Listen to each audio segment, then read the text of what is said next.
Salut les entrepreneurs, c'est Clément, expert comptable chez Advise. Aujourd'hui, on parle d'un sujet essentiel pour cette nouvelle année 2025, c'est comment réussir la création de ton entreprise. Alors je sais que se lancer dans l'entrepreneuriat, ça fait peur au début et c'est bien pour ça que tu dois regarder cette vidéo jusqu'au bout.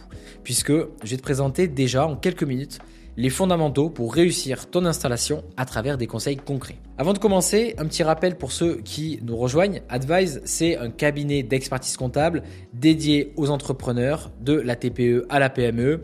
Notre devise, c'est de t'accompagner sur tous les aspects comptables, fiscaux et sociaux de ton business.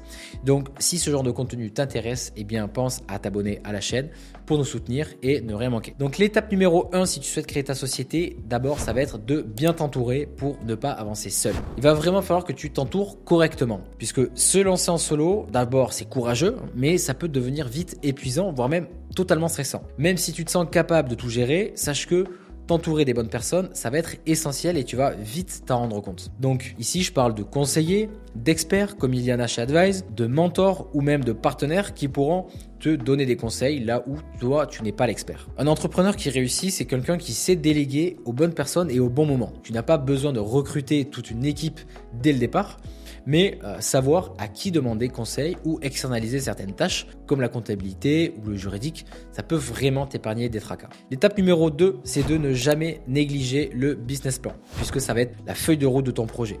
Sans un business plan solide, tu te lances à l'aveugle et c'est vraiment pas recommandé.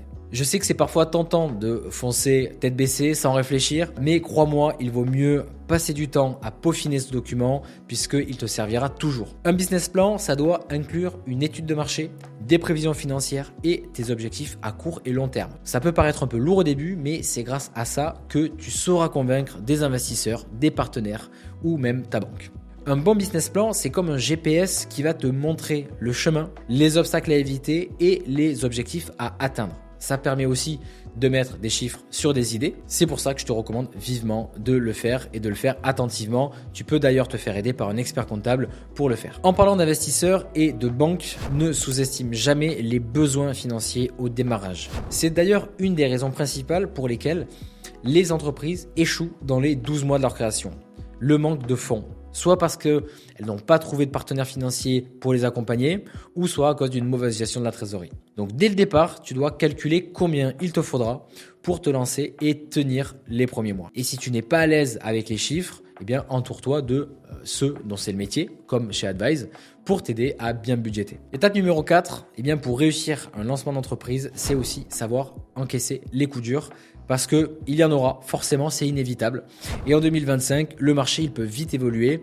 La concurrence est rude, mais ce qui fait la différence, c'est la persévérance. Il y aura forcément des moments où tout ne se passera pas comme prévu. Un produit ou un service qui ne se vend pas très bien, des imprévus, des retards. Bref, c'est normal et c'est là que tu dois être persévérant et combatif. La clé, c'est de ne jamais perdre de vue son objectif et surtout de savoir ajuster ta stratégie au fur et à mesure du temps.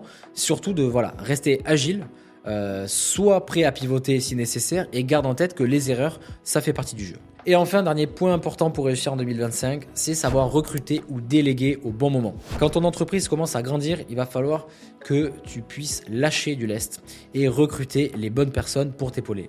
Ça, c'est une étape vraiment délicate, mais essentielle pour scaler. Je te donne un exemple. Si tu sens que la gestion de ton service client te prend trop de temps ou que tu as besoin d'un expert en marketing pour toucher un public plus large, eh bien, c'est peut-être le moment de passer à l'action et de recruter ou déléguer certaines tâches à des freelances, voire même à des CDD ou des CDI.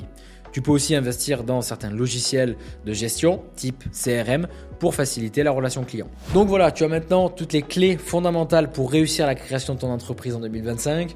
En résumé, c'est quoi ? Entoure-toi bien, fais un business plan solide, maîtrise tes finances et reste persévérant. Recrute au bon moment. Si cette vidéo elle t'a été utile, n'oublie pas de la liker, de t'abonner à notre chaîne pour ne rien manquer de nos prochains contenus en vidéo. Et surtout, si tu souhaites qu'on t'accompagne dans cette aventure entrepreneuriale, eh bien contacte-nous via notre site internet. Tu peux prendre un rendez-vous offert et Advise sera là pour t'accompagner. Je te dis à très vite pour de nouveaux conseils.